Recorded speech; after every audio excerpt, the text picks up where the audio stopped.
Well, another very successful investor is with us today, one who believes that you can make money and make an impact on people's lives at the same time. Bobby Turner is the CEO of Turner Impact Capital, a fund whose mantra is profits with a purpose. He's with us live on set. It's good to see you. Nice to be here. Happy to have you here. Why don't you explain to our viewers exactly how your fund works? I mean, your pedigree, you're a guy who worked with Milken back in the Drexel days and then with Canyon Capital, the hedge fund. What is this exactly that you do now and you have been doing for the last 3+ years? Well, let's start by acknowledging the fact that we as a country face some daunting challenges in the areas of education, in healthcare, in housing, and the environment. And that our reliance upon the government and philanthropy to tackle these issues over the last decade, if not centuries, has actually handicapped our outcomes.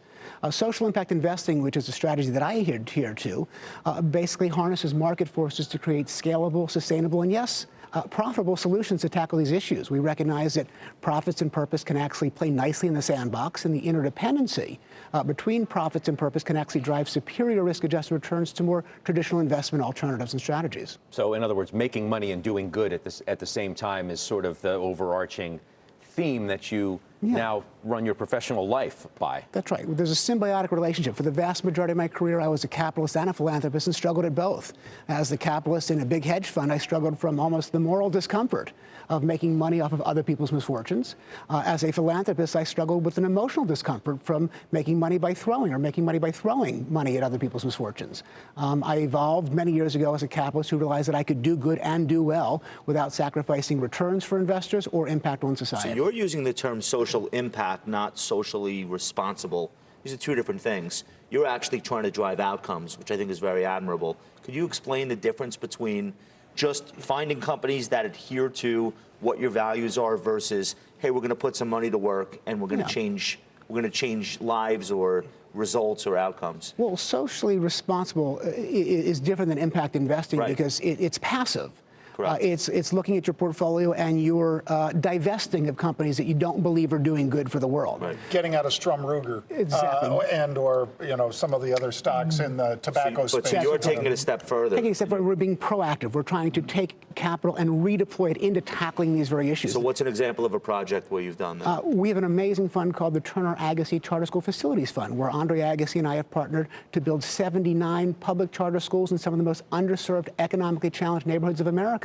In under 4 years, we've built 45,000 school seats. We're generating north of 10% returns for our investors, while at the same time, we're enriching communities with hope and possibilities. You've since your founding, your returns are 10 to 12%. You're investing primarily in infrastructure, workforce housing, right? And how do you decide what areas to invest in? What cities? Municipalities, neighborhoods? We'll start with areas. We're trying to tackle some of the most daunting challenges. I take a holistic approach, recognizing that education, healthcare, and housing are all interdependent. We can do amazing things for a child's life between the hours of 8 and 5, but if they go home to an unsafe, unnurturing home environment, everything goes out the window. The interdependency between housing and education is obvious.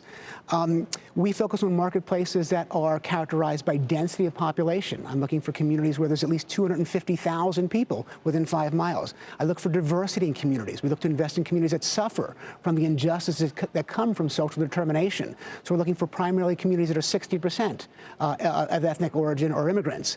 And finally, we're looking for communities that are actually in need, a desperate need of these services. I'm not building public charter schools in high-performing school districts. Many people in this country think that what we suffer from in this country is a disparity in wealth. I don't think that's the problem. I think we're suffering from a disparity in hope. And if I can invest in hope through positive infrastructure and have a positive return, I think we'll dissuade those from seeking out violence or the political circuses we see. When you think about Donald Trump, I don't think that Donald Trump was a vote for hope.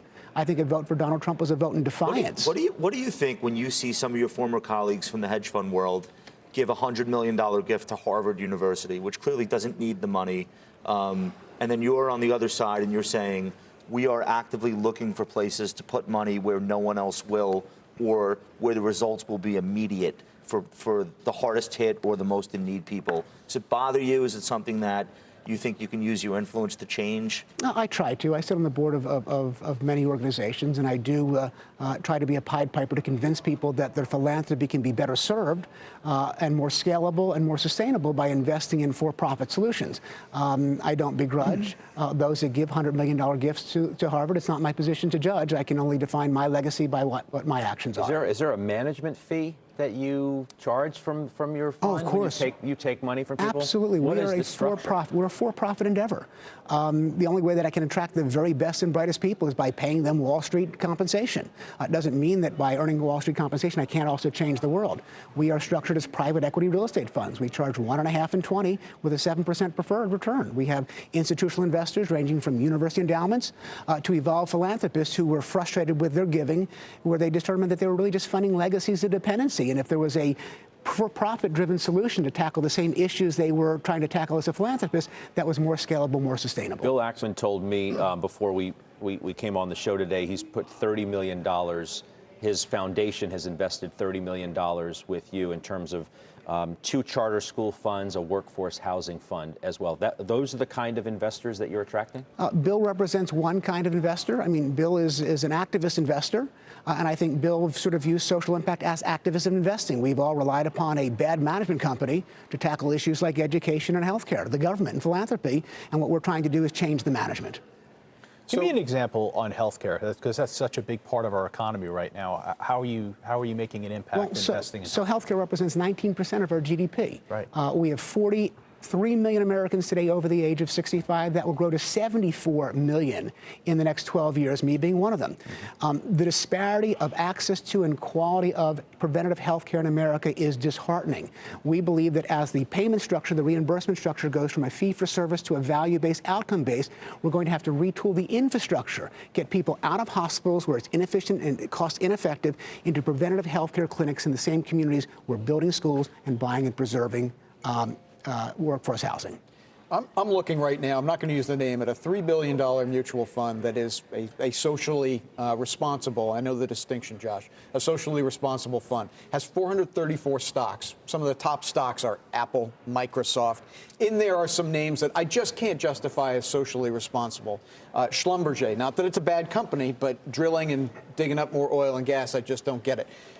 If you buy my argument, does it frustrate you that you're out there doing these on-the-ground, really impactful investments? And a lot of investors are out there trying to do that, and they're getting sucked into something like this that we can have an argument about it, but I just don't see this as socially responsible. It's frustrating. I mean, there's a lot of greenwashing going on. There's a lot of people, what do you mean by that term? Sorry. People that are saying, hey, we're ESG or SRI responsible, but is it really doing anything to right the listing ship of the challenges we face as a society? The answer is absolutely nothing. Right. Notwithstanding, those are liquid investments. Most social impact investments come in the form of private equity. They're locked up. They don't provide the liquidity that most investors want. So I guess better that you find an ESG or SRI fund as opposed to doing nothing at all. But again, it's not going to help us right the listing ship of the injustices that people suffer from social determination. Bob, it's good to have you here. Thanks for having me. Wish you well. Appreciate it. Bobby Good Turner luck. again, the Turner Impact Capital CEO.